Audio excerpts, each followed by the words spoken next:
Hello everyone, मैं हूं रवि और आप सबका स्वागत करता हूं आज के छत्तीसगढ़ विशेषांक में। छत्तीसगढ़ विशेषांक कुछ समय से लगातार आप लोगों के समक्ष नहीं आ रहा था, जिसके लिए मुझे खेद है। और मेरी तबीयत थोड़ी सी खराब थी तो मैं लाने में थोड़ा असमर्थ था, बहुत सा काम था मुझे। आज मैं लेकर के आया हूँ और आज मैं बात करूँगा और 9 जुलाई से लेकर के 31 जुलाई के ऑल टोटल जितने जुलाई के करंट अफेयर हैं सबको मैं आज बात करने वाला हूँ, जो प्री और मेंस के लिए है। मेंस के लिए बहुत कम है, आपको समस्या लेने की ज़रूरत नहीं है, क्योंकि मेंस का होता तो मैं तुरंत आके आप लोगों को बता देता। ठीक है, तो करते हैं स्टार्ट चर्चा को। बने रहिएगा वीडियो में, जल्दी खत्म कर दूंगा, कोई दिक्कत नहीं।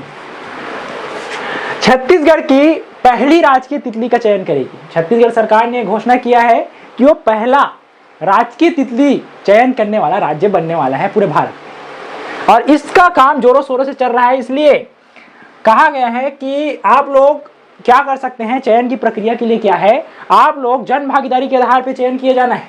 तो आप लोग क्या कर सकते हैं, मतदान कर सकते हैं, और मतदान की अंतिम तिथि है 31 अगस्त 2026 तक की। आप सरकार चुने ना चुने, लेकिन आपको तितली चुनना है। ठीक है, तो आप कहाँ पे वोट कर सकते हैं, तो सरकार ने पोर्टल जारी किया है और ये पोर्टल है, आप जा सकते हैं cgstatebutterfly.com पे और वहां से भी वोटिंग कर सकते हैं।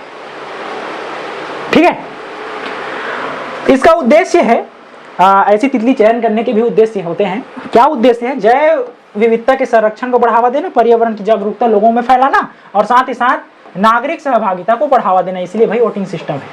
आप कितना भी साल के हो, 13 साल के भी हो तब भी वोटिंग कर देना, कोई समस्या नहीं।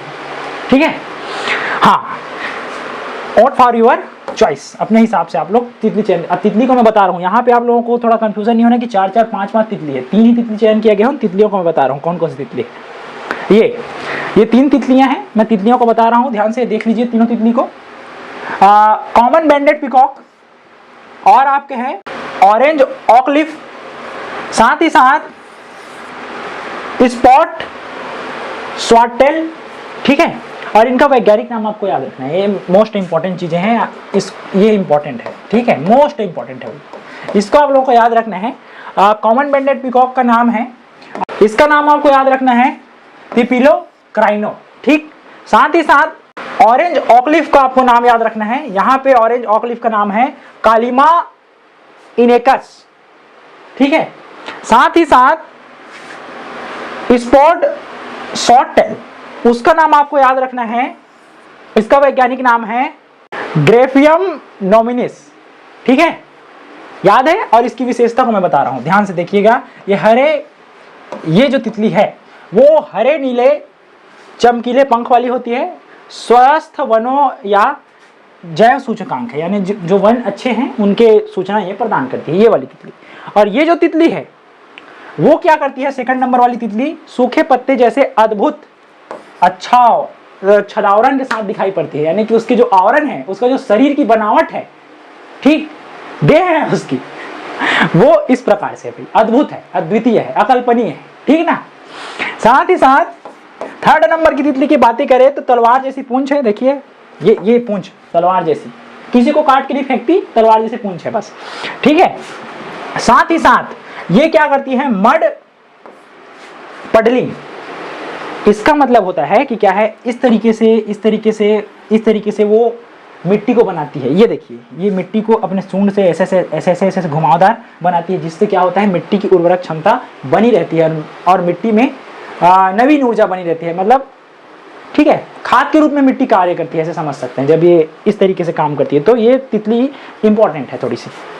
ठीक है, ये कौन सा काम करती है उसको आप लोग समझ लीजिएगा। साथ ही साथ बात करें, एक नज़र में ही बात करते हैं इसके बहुआयामी लाभ की, क्योंकि ये प्री का पोर्शन रहा है, तो फिर भी मैं बात कर देता हूँ। जैव विविधता का संरक्षण होगा, तितलियों के प्राकृतिक आवासों का संरक्षण हो पाएगा, और वन परिस्थितिकी तंत्र की क्या है, सुरक्षा को बढ़ावा मिलेगा। साथ ही साथ इको टूरिज्म को बढ़ावा मिलेगा।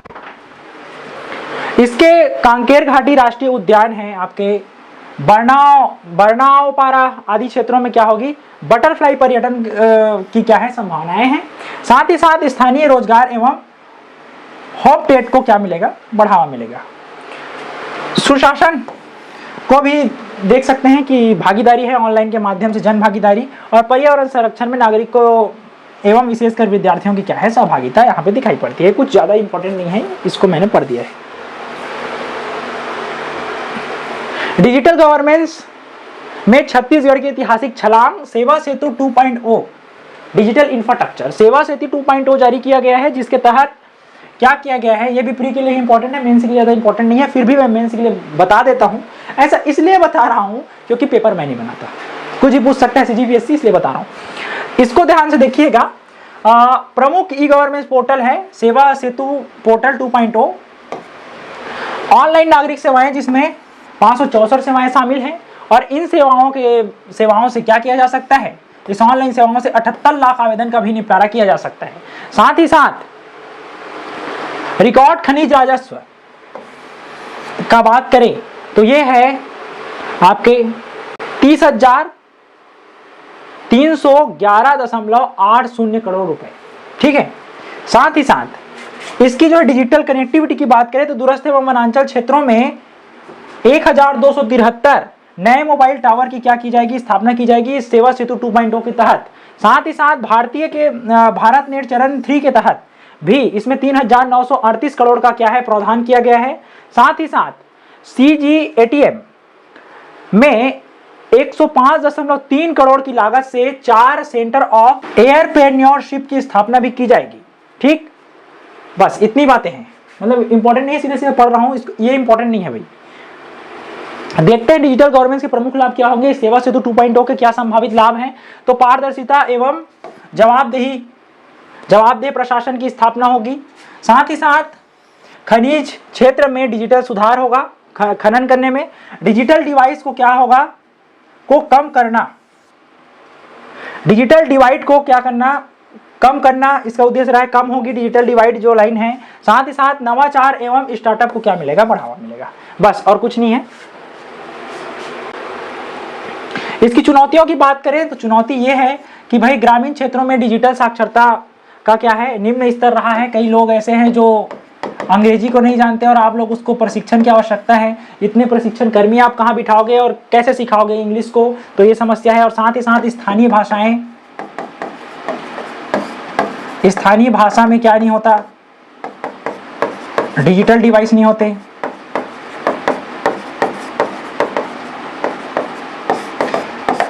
क्या करोगे, ये एक बड़ी चुनौती है। साथ ही साथ इंटरनेट एवं बिजली की उपलब्धता में क्षेत्रों की असमानता, कई क्षेत्र ऐसे हैं वनांचल के क्षेत्र, वनांचल के जो क्षेत्र हैं विशेषकर बस्तर, जसपुर, सुकमा, इन सब जो क्षेत्र हैं, मैंने एग्जांपल दिया, इसमें बिजली तक की समस्या है और आप इंटरनेट की बात कर रहे हैं, कैसे दोगे और कितने खर्च आएंगे, ये दिक्कतें हैं। साथ ही साथ एक चुनौती है साइबर सुरक्षा एवं डेटा गोपनीयता की चुनौती। आप डिजिटलीकरण कर रहे हैं लेकिन जो नागरिक उतने नहीं जानते ग्रामीण अंचल के, उनके डिवाइस को हैक किया गया और उनको ब्लैकमेलिंग किया गया, ब्लैकमेल है ना, गोपनीयता की चुनौती है।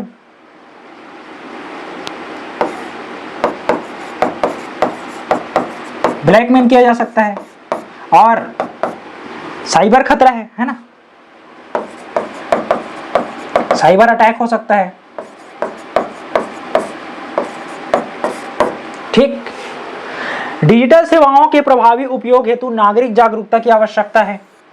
नागरिकों को जागरूक करने की आवश्यकता है, उन्हें प्रशिक्षण देने की आवश्यकता है। और आप लोग प्रशिक्षक, इतने सारे प्रशिक्षक को बिठाओगे कैसे, ये समस्या है, ठीक है। तो ये चुनौती है। ये प्री के लिए इंपॉर्टेंट है, ये भी मैंने बता देता हूं, ये भी प्री के लिए इंपॉर्टेंट है। AMRUT 2.0 जल संरक्षण में कोरबा का राष्ट्रीय मॉडल रहा है, कोरबा पहले स्थान पर रहा है ना। AMURT यानी कि अमृत 2.0 योजना, Atal mission for regulation and urban transformation, ठीक है, इसका नाम रहा है। और राष्ट्रीय मॉडल शहर में कौन सा बना है, कोरबा बना है। इसने क्या किया है, इसके मुख्य उद्देश्य थे, इस योजना के मुख्य उद्देश्य है जल संरक्षण और वर्षा जल का संचयन करना, साथ ही साथ भूजल के पुनर्भरण करना। ये तीन क्या है, पिलर्स हैं, तीन उद्देश्य हैं। और इसी में तकनीकी भागीदारी भी दी है आपके इसरो ने और NRSC ने, ठीक है, जिसका नाम है national remote sensing centre Hyderabad ने भी इसमें भूमिका निभाई है। दोनों ने मर्ज होकर के और क्या किया है, तकनीकी से उपग्रह आधारित मैपिंग की है और पहचान की है। इसी में कोरबा जो है पहला मॉडल बना है छत्तीसगढ़ राज्य में। राज्य का जो लक्ष्य है वो था आपके 20,000 जल संरचनाओं का क्या करना, निर्माण करना, पुनरुद्धार करना, यानी पुनः क्या करना, जल स्तर को बढ़ाना। और इसमें 109 रेन वाटर हार्वेस्टिंग सिस्टम लगाया गया है, स्थापना की गई है। भूजल स्तर में सुधार हुआ है। क्या सुधार हुआ है कि लगभग 600 मीटर की गहराई सुधार करके 150 मीटर स्तर तक पहुंच चुका है, ठीक है। लंबा था, अब पास में ही मिल जा रहा है पानी, तो ये बहुत बड़ी उपलब्धि है। और इसमें लगभग 111 करोड़ की क्या है, वित्तीय एवं तकनीकी सहायता भी प्रदान की गई थी, ठीक। तो देखते हैं इसमें कोरबा को लेकर के तो क्या लाभ हुए हैं इससे। तो भूजल स्तर में सुधार हुआ है, वर्षा जल का प्रभावी उपयोग अब कर पाएंगे लोग। साथ ही साथ जल संकट की अब कमी है, जल के लिए, पीने के पानी के लिए भटकना नहीं पड़ेगा, अच्छा खासा जल उपलब्ध हो पाएगा। साथ ही साथ भविष्य के लिए टिकाऊ जल की सुरक्षा है और अन्य शहरों के लिए क्या है, एक अनुकरणीय मॉडल बन के आया है कोरबा, ठीक। बस बस्तर 10 सिटी मॉडल, ये है इंपॉर्टेंट, ठीक। और ये मेंस के लिए भी इंपॉर्टेंट है, मैं इसको ध्यान से सुनिएगा। योजना का नाम मैंने बताया बस्तर 10 सिटी योजना। इसके तहत तीरथगढ़ जो गांव है चित्रकूट जलप्रपात से लगभग 500 मीटर की दूरी पर स्थित है तीरथगढ़ गांव, उसी में क्या किया जाएगा, ये काम शुरू किया जाएगा। इस परियोजना में 25 करोड़ की लागत आई है। साथ ही साथ ये जो योजना है वो PPP मॉडल यानी ट्रिपल P है ना, ट्रिपल P मॉडल पर क्या है, आधारित है, जो पब्लिश, प्राइवेट और पार्टनरशिप के तहत क्या होगी, विकसित होगी। प्रमुख आकर्षण एवं विशेषताएं, इसकी प्रमुख आकर्षण क्या है, विशेषताएं क्या है, तो एडवेंचर स्पोर्ट्स यानी कि रोमांचक खेल एवं साहसिक गतिविधियां वहां पे बढ़ेंगी। और साथ ही साथ डेस्टिनेशन वेडिंग यानी कि जो प्राकृतिक परिवेश में शादियों के लिए विशेष व्यवस्था यहाँ पे की जाएगी, लग्जरी व्यवस्था की जाएगी। कॉन्फ्रेंस हॉल, जो कॉन्फ्रेंस हॉल है वो क्या होगा, कॉर्पोरेट और शासकीय सम्मेलनों के लिए अत्याधुनिक सम्मेलन कक्ष होंगे, अच्छे खासे लग्जरी कक्ष रहेंगे। साथ ही साथ आजीविका को प्रभाव पड़ेगा, वहां के क्षेत्र के बस्तर के स्थानीय जनजाति युवाओं के लिए क्या है, प्रत्यक्ष एवं अप्रत्यक्ष रोजगार के अवसर क्या हो पाएंगे, उपलब्ध हो पाएंगे। इसके संभावित लाभ क्या है, मल्टी डायमेंशनल बेनिफिट्स है ना, संभावित लाभ। चलिए यहाँ पे लिखने के लिए नहीं कर रहा है, कहाँ लिखूं, चलिए संभावित लाभ आप लोग समझ जाइए। पर्यटन अवसंरचना का सुदृढ़ीकरण होगा। चित्रकूट जलप्रपात भारत का क्या है, सबसे बड़ा जलप्रपात रहा है, मैंने लिख दिया है। इसे हम क्या कहते हैं, भारत चौड़ा सबसे ना है ना, सॉरी चौड़ा, भारत का नियाग्रा कहा जाता है। इसे आप लोग याद रखेंगे, इंपॉर्टेंट है भाई, इंपॉर्टेंट है। यहां विश्व स्तरीय लग्जरी आवास की कमी लंबे समय से क्या है, महसूस की जा रही थी। 10 सिटी के निर्माण से उच्च आय वर्ग के पर्यटक आकर्षित होंगे, जिससे बस्तर का पर्यटन और अधिक विकसित हो पाएगा। साथ ही साथ डेस्टिनेशन वेडिंग एवं MICE यानी टूरिज्म को बढ़ावा मिलेगा। ऐसे लग्जरी चीजों में लोग जाएंगे। और साथ ही साथ इस तरीके से जो मैंने बताया, यहाँ पे बता रहा हूं आपको, कॉन्फ्रेंस हॉल है वो ध्यान खींचेगा लोगों का, जिससे क्या होगा, आधुनिक कॉन्फ्रेंस हॉल, डेस्टिनेशन वेडिंग जैसी सुविधाओं के कारण बस्तर अब क्या नहीं रह पाएगा, केवल दार्शनिक स्थल नहीं रहेगा, बल्कि यह क्षेत्र अब मीटिंग्स के लिए, इंटरव्यूज के लिए और कॉन्फ्रेंस के लिए और एग्जीबिशंस के लिए तथा वेडिंग टूरिज्म का एक उभरता हुआ केंद्र बन पाएगा। इससे क्या होगा, कारपोरेट पर्यटन, आयोजक उद्योग तथा स्थानीय अर्थव्यवस्था को क्या मिलेगी, एक नई गति मिलेगी। ठीक है, सीधा सीधा है, सबको पढ़ रहा हूं। बस्तर की ब्रांड छवि में परिवर्तन होगा। बस्तर PPP मॉडल पर कार्य करेगा, ट्रिपल P मॉडल पर। जिसमें 25 करोड़ का निवेश दर्शाता है कि बस्तर क्या है, शांत एरिया रहा है। अब वहां पे माओवादी गतिविधियां नहीं होती और सुरक्षा एवं निवेश के लिए अच्छा रह रहा है और संभावनाएं लगातार क्या है और भी बढ़ रही हैं।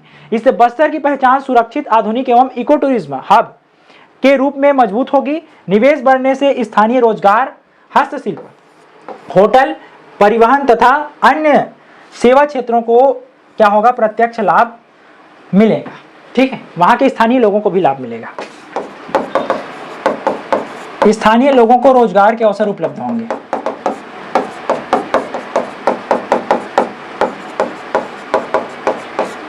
ठीक,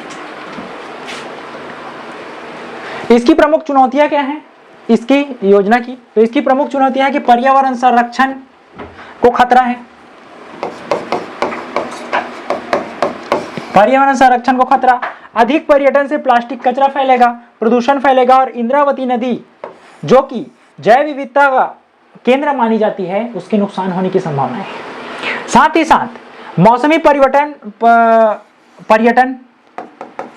ठीक, गर्मियों में जलप्रपात का जलस्तर घटने से पर्यटक कम आते हैं, जिससे टेंट की आय और रख रखाव के लिए क्या होगी, चुनौती बन जाती है। साथ ही साथ जनजातीय संस्कृति के संरक्षण को खतरा है।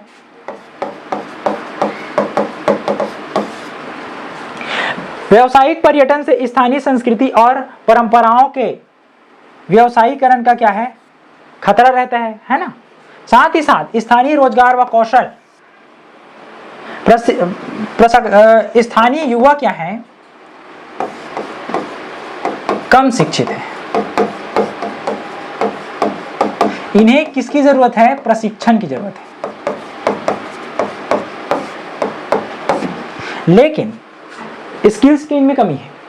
तो बात करें कि प्रशिक्षित स्थानीय युवाओं की कमी होने के बाहर से क्या होगी, कर्मचारी पर निर्भरता क्या है, बढ़ सकती है और ऐसे में वहां पे कुछ भी हो सकता है, ये बात दिक्कतें हैं। सुरक्षा एवं कनेक्टिविटी की बात करें तो पर्यटकों का सुरक्षा विश्वास बढ़ाना तथा बेहतर सड़क, रेल और हवाई संपर्क बनाए रखना आवश्यक है। ठीक है, सीधा है, ठीक, सिंपल। कॉमनवेल्थ गेम 2026 में ज्ञानेश्वरी यादव का ऐतिहासिक प्रदर्शन रहा है। ठीक है, ये राजनांदगांव से हैं और इन्होंने एक नया कीर्तिमान स्थापित किया है। छत्तीसगढ़ की पहली रजत पदक विजेता है और इसकी बात करें तो भारत के लिए इन्होंने 5वां रजत पदक हासिल किया है। ठीक है, बात करते हैं कॉमनवेल्थ गेम्स की, यानी राष्ट्रमंडल खेल के लेकर के। तो राष्ट्रमंडल खेल के बारे में बता दूं, राष्ट्रमंडल खेल के लेकर के, राष्ट्रमंडल खेलों को लेकर के, तो इसकी शुरुआत देखने को मिलती है, गलत दूसरा ले लेता हूं। इसकी शुरुआत हुई थी 1930 में, कहां, कनाडा के हैमिल्टन में।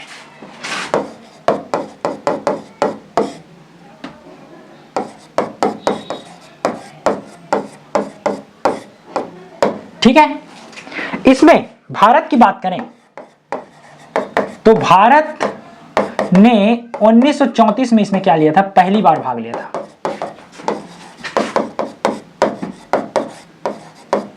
ठीक, इसमें पहली बार भारत ने भाग लिया था। अब बात करते हैं इसका जो खेल का नाम था, राष्ट्रमंडल खेल का नाम, वो क्या था? सबसे पहले तो ये कहा जाता था आपके ब्रिटिश एम्पायर को के लेकर के,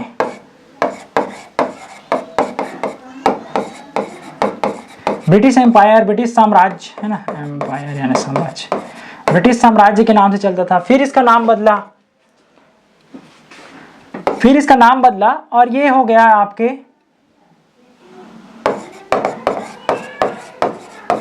ब्रिटिश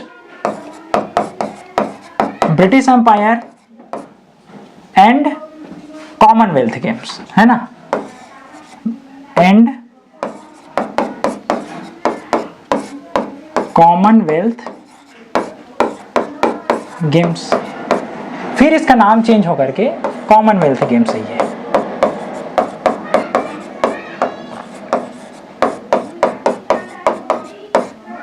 ठीक है, इतना आपको जानना है इस गेम्स के बारे में। हाँ, और साथ बात करें तो अभी 2026 में जो गेम चल रहा है उस पे हम लोगों ने क्या क्या किया है, तो हम लोगों ने अपना किया है, टोटल हमने 39 मेडल जीते हैं और इस 39 मेडल्स में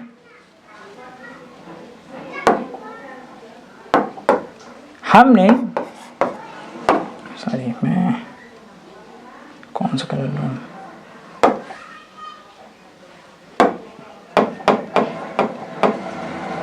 इसमें हमने जीते हैं टोटल 13 गोल्ड, 17 रजत और 9 कांस्य पदक। ठीक है, ठीक, इतना हम लोगों ने जीता है। हाँ, अब बातें करते हैं इसकी कि इसी में ज्ञानेश्वरी यादव ने रजत पदक जीत करके भारत के लिए 5वां और छत्तीसगढ़ के लिए पहला जीता है। ये रहने वाली हैं आपके राजनांदगांव, छत्तीसगढ़ से बिलोंग करती है, रहने वाली हैं।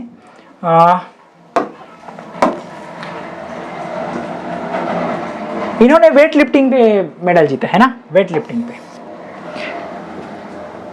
इसकी इस स्पर्धा की बात करें तो महिला वर्ग 53 किलोग्राम के लिए था यह मुकाबला। इसमें इन्होंने कुल भार उठाया है 199 किलोग्राम को। ठीक है, ये बड़ी फेमस थी, तू सारे जहां से प्यारी मेरे भारत की बेटी। ठीक है, कोनो ने कम नहीं हाओ, मैं छत्तीसगढ़ के वासी, मतलब रील्स में बड़ी वायरल थी। ठीक, राष्ट्रमंडल खेल के बारे में बता दिया।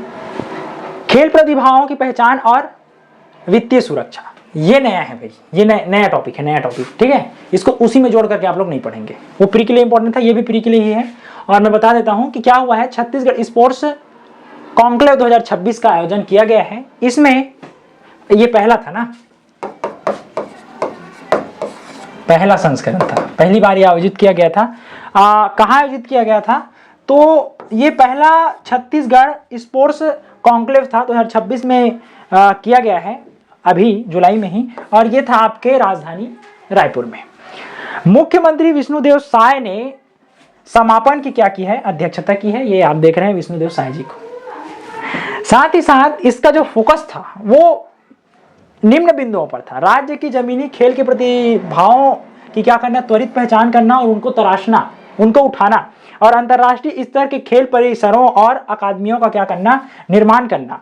साथ ही साथ वित्तीय सुरक्षा उपलब्ध कराना, खिलाड़ियों के सुरक्षित भविष्य और वित्तीय स्थायित्व पर क्या देना, विशेष बल देना। इन पर ये बातें की गई थी और इन्हीं पे चर्चा हुआ है। ठीक है, ये प्री के लिए इंपॉर्टेंट है, इसको आप याद रखेंगे क्योंकि ये पहला है। उत्कृष्ट खेल मिशन, उत्कृष्ट खेल मिशन ये अलग है भाई, मैं पूरे खेल को लेकर के बता रहा हूँ, ये अलग टॉपिक है। ठीक है, इस मिशन का नाम मैंने बता दिया, उत्कृष्ट खेल मिशन। इसके लिए छत्तीसगढ़ राज्य बजट 2026-27 में 100 करोड़ का क्या किया गया है, विशेष प्रावधान किया गया है।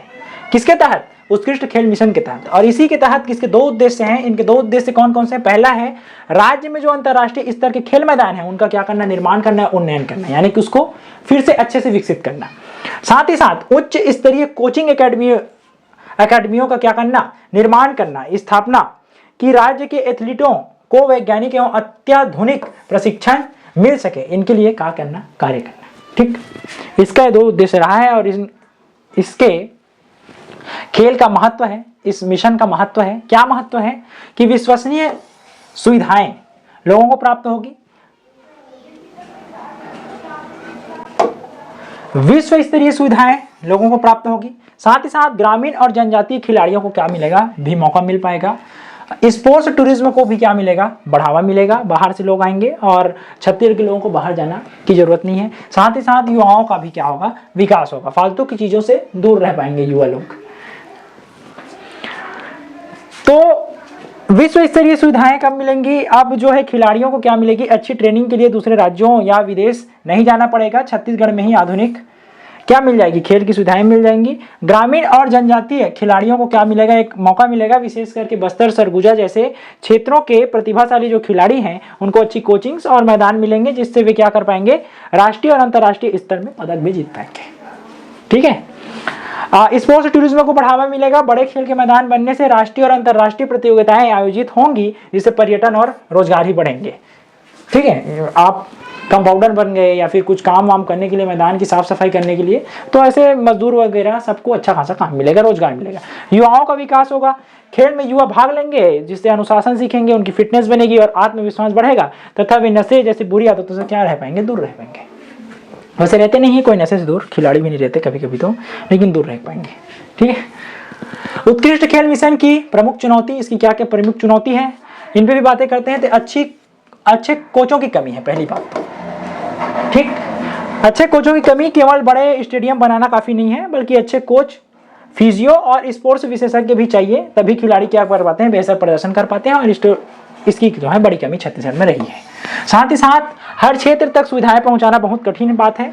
अगर खेल की सुविधाएं केवल रायपुर जैसे शहरों में रहेगी तो बस्तर, सरगुजा और जसपुर के खिलाड़ियों को क्या मिलेगा, लाभ नहीं मिल पाएगा। वनांचल के क्षेत्रों के लोगों को मौका भी नहीं मिलेगा। साथ ही साथ रख रखाव की बड़ी समस्या है स्टेडियम्स की, है ना। आधुनिक स्टेडियम और सिंथेटिक टैंक का रख रखाव बहुत महंगा होता है। सही देखभाल ना होने पर ये क्या हो जाते हैं, जल्दी खराब हो जाते हैं। तो ये एक बड़ी समस्या है। प्रतिभा का सही चयन करना एक बड़ी समस्या है। यहाँ पे भ्रष्टाचार बड़े जोरों शोरों से चल रहा है छत्तीसगढ़ में।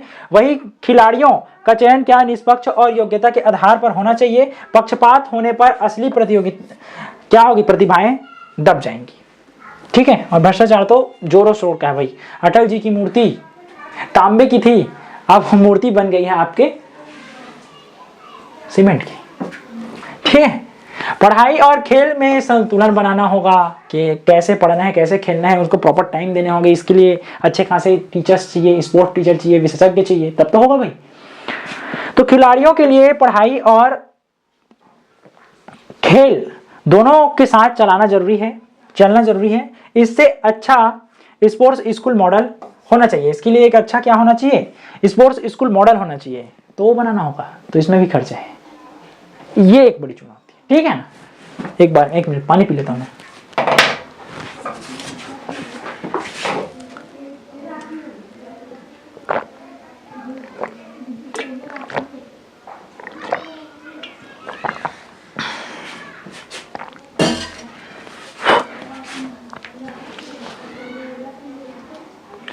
नेक्स्ट स्लाइड, ये एक स्लाइड हो गया है। नेक्स्ट स्लाइड लगा, इसी स्लाइड होते हैं। 156 उत्कृष्ट खिलाड़ियों को शासकीय सीधी नियुक्ति। ये 156 खिलाड़ियों को शासकीय जॉब में, है ना, सरकारी नौकरी में, सरकारी नौकरी क्या की गई है, प्रदान की गई है। ये अलग न्यूज है। ठीक है। उत्कृष्ट मिशन करना समझना आप लोग। तो इसके तहत निर्णय लिया गया है कि छत्तीसगढ़ के मंत्रिमंडल ने उत्कृष्ट खिलाड़ियों को सीधी सरकारी नौकरी देने का क्या किया है, निर्णय लिया है। कुल खिलाड़ी हैं 156 और 156 उत्कृष्ट खिलाड़ियों को क्या दी गई है, यह खिलाड़ियों की सूची को मंजूरी दी गई है। इनको नौकरी दी जाएगी। और किन किन में नौकरी दी जाएगी, तो इनको सुविधाएं हैं कि बिना लिखित परीक्षाओं के विभिन्न सरकारी विभागों जैसे कि पुलिस में, खेल में और राजस्व आदि में इनकी नियुक्ति हो सकती है। पात्रता को लेकर के बात करें कि कौन कौन से खेल को लेकर के, तो ओलंपिक और एशियन गेम्स और कॉमनवेल्थ के जो गेम्स हैं और नेशनल गेम्स आदि में क्या है, पदक जीतने वाले या उत्कृष्ट प्रदर्शन करने वाले खिलाड़ी को क्या दिया जाएगा, सरकारी नौकरी प्रदान की जाएगी। तो खेलो भैया और नौकरी पाओ, आप लोग भी खेलो कुछ, ठीक है, तो नौकरी मिलेगा आपको। इस निर्णय के क्या है सामाजिक और प्रशासनिक महत्व क्या है, तो इनके बड़े महत्व हैं भाई। खिलाड़ियों का भविष्य सुरक्षित रह पाएगा। 156 खिलाड़ियों की सरकारी नौकरी मिलने से उन्हें खेल के बाद क्या होगा, रोजगार की चिंता नहीं रहेगी। साथ ही साथ इससे युवा खेल को भी एक अच्छे करियर के रूप में अपनाने के लिए होंगे। जो युवा हैं वो लोग अब खेल पे ध्यान देंगे भाई, खेल को फिजूल का नहीं समझेंगे, खेलेंगे क्योंकि खेल से भी नौकरी मिलती है, तो लोग सब करेंगे अब, ठीक है, क्योंकि नौकरी के पीछे तो ऑलरेडी पागल हैं लोग, ठीक, तो ये भी करेंगे। साथ ही साथ समाज की सोच में भी एक बदलाव देखने को मिल सकता है। वो कहेंगे कि बेटा आप खेलो यार, उसमें भी नौकरी मिल जाती है, ठीक है, पढ़ना ही नहीं पड़ता। क्योंकि आजकल के जो छत्तीसगढ़ के जो लोग हैं या भारत के ही लोग की बात करें तो वे कहते हैं कि बेटा पढ़ो पढ़ो पढ़ो, नौकरी पाओ। और वही फर्स्ट क्लास सेकंड क्लास के लोगों को भी तो भेजे जा रहे हैं, किसमें, ट्यूशन्स में, इतने बोझ है बच्चों पे, छोटे छोटे बच्चों पे बोझ है, ठीक है। तो उनके सोच में भी बदलाव होगा, कहेंगे कि बेटा खेलो यार अच्छे से यार, मोबाइल से दूर रहो, ठीक। तो अब माता पिता और समाज खेल को क्या है, समझ की बर्बादी नहीं समझेंगे बल्कि सम्मानजनक करियर मानेंगे। भैया खेलो खेलो। ग्रामीण और वनांचल के युवाओं को आगे बढ़ने का एक अवसर मिलेगा, बढ़िया अवसर मिलेगा, क्योंकि वे लोग भाई प्राकृतिक रूप से हिष्ट पुष्ट होते हैं अच्छे खासे, और वो लोग खेल खेलते हैं, तो लोग आएंगे और जीतेंगे, छत्तीसगढ़ का नाम रोशन करेंगे। प्रतिभा का पलायन रुकेगा, जो भी प्रतिभा के धनी लोग हैं उनका पलायन रुकेगा। पहले अच्छे अवसर न मिलने पर खिलाड़ी दूसरे राज्यों या रेलवे सेना जैसी नौकरियों में चले जाते थे और वहीं नौकरी करते थे, लेकिन अब ऐसा नहीं होगा। अब वे छत्तीसगढ़ में रहकर ही खेलेंगे और नई पीढ़ी के खिलाड़ियों को भी क्या करेंगे, तैयार करेंगे, ठीक। खेलो इंडिया ट्राइबल्स गेम्स, ये अलग करंट अफेयर है, ठीक है, मैं बार बार बता रहा हूं। खेलो इंडिया ट्राइबल गेम छत्तीसगढ़ के पदक विजेताओं हेतु प्रोत्साहन राशि की घोषणा की गई है। इसमें किस किस चीज की घोषणा की गई है, तो राज्य के एथलीटों ने जो उत्कृष्ट प्रदर्शन करते हुए कुल 19 पदक अपने नाम किया था, उन्हीं लोगों को क्या देने के लिए, प्रोत्साहन राशि की उनके लिए ही घोषणा की गई है। तो किनको किनको, जो स्वर्ण पदक विजेता हैं उनको 2 लाख, ठीक, प्रति स्वर्ण पदक विजेता को ना 2 लाख, साथ ही साथ रजत पदक विजेता को 1.5 लाख और कांस्य पदक विजेता को 1 लाख दिया जाएगा, ठीक है। विशेष प्रोत्साहन पुरस्कार दिया गया है, किसको दिया गया है, तो स्वर्णिम प्रदर्शन करने वाली छत्तीसगढ़ की महिला फुटबॉल टीम को दिया गया है टोटल 22 लाख रुपए, ठीक है, उतनी प्रोत्साहन राशि प्रदान की गई है। इस नीति की उपलब्धि एवं बहुआयामी महत्व इनका क्या है, तो आप समझ सकते हैं, इसका महत्व भी समझ सकते हैं और इसका भी महत्व समझ सकते हैं, ठीक है। तो इस नीति के बहुआयामी लाभ एवं महत्व, तो इनका महत्व रहा है कि जनजातीय खिलाड़ियों को क्या मिलेगा, आर्थिक सहायता मिल पाएगी, खेल सामग्री व पौष्टिक आहार के लिए धन मिलेगा, ठीक है, प्रोटीन के लिए, और आर्थिक परेशानियां लोगों की कम होगी। साथ ही साथ बेहतर प्रशिक्षण और प्रतियोगिताओं में भाग लेने के क्या मिलेंगे, अवसर मिलेंगे। विशेष लाभ बस्तर और सरगुजा के लोगों को क्या होगा, युवाओं को मिलेगा। साथ ही साथ महिला फुटबॉल टीम और टीम खेलों को, जो टीम में खेलने वाले खेल हैं उनको बढ़ावा मिलेगा। तो इसमें महिला सशक्तिकरण की बात कर सकते हैं, महिला प्रोत्साहन,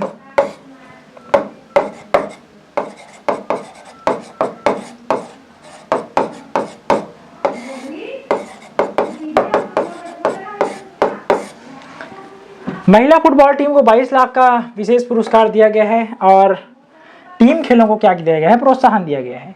महिला खिलाड़ियों का मनोबल बढ़ेगा जिससे महिलाएं अच्छी तरीके से आ पाएंगी, और साथ ही साथ बस्तर और नारायणपुर की बालिकाओं को राष्ट्रीय पहचान क्या होगी, मिलेगी। वहीं खेलो इंडिया का लाभ मिलेगा, लोगों को क्या क्या लाभ मिलेगा, केंद्र और राज्य सरकार की संयुक्त ये पहल है जो आगे बढ़ेगी, खेलो इंडिया को बढ़ावा मिलेगा, कह सकते हैं, ठीक है।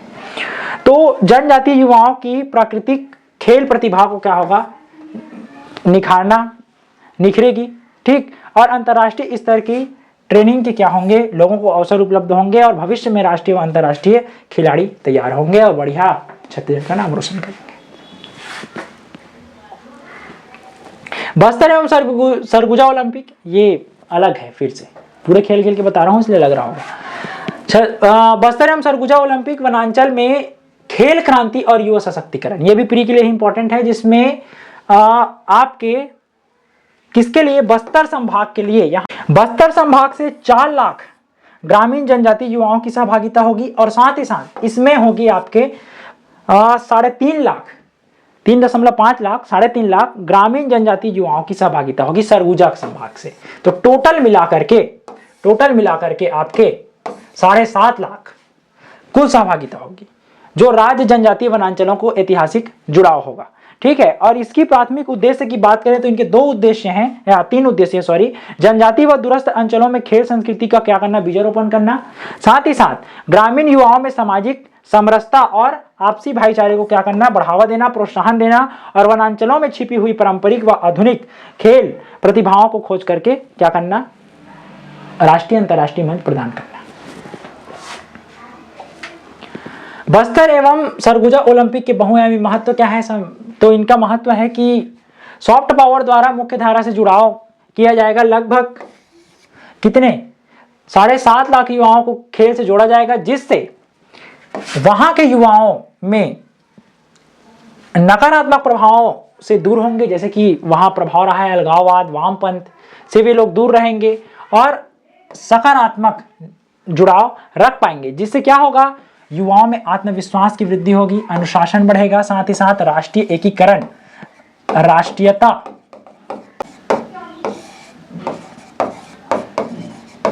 की भावना बढ़ेगी और पारंपरिक खेल प्रतियोगिताओं की पहचान होगी। जैसे कि कौन कौन से पारंपरिक खेल हैं आपके? तीरंदाजी, दौड़, और वहां के लोग हिष्ट पुष्ट हैं भाई वनांचल के, तो वे लोग अच्छे खासे इनमें जा पाएंगे और साथ ही साथ ये ब्लॉक स्तर में, जिला स्तर में धीरे धीरे बढ़ेंगे और राष्ट्रीय और अंतर्राष्ट्रीय स्तर तक क्या हो जाएंगे, पहुंच जाएंगे। इन खेलों को भी प्रोत्साहन मिलेगा, तीरंदाजी को विशेष करके। और ये लोग वहाँ के लोग भाई आदिवासी अंचल के लोग हैं, तीरंदाजी जानते हैं, अच्छे खासे चलाते हैं, ठीक है। और सामाजिक समरसता एवं सामुदायिक जुड़ाव होगा, साझा मंच रहेगा और इस मंच में सब किस्म के लोग आएंगे, जिससे सांस्कृतिक आदान प्रदान होगा, मेल जोल होगा और लोगों में राष्ट्रीय एकता की भावना का विकास होगा और आपसी सहयोग की भावना का विकास होगा, साथ ही साथ भाईचारे का विकास होगा और सामाजिक सद्भाव विकसित होगा। वनांचल के क्षेत्रों में सकारात्मक सामाजिक वातावरण हो पाएगा।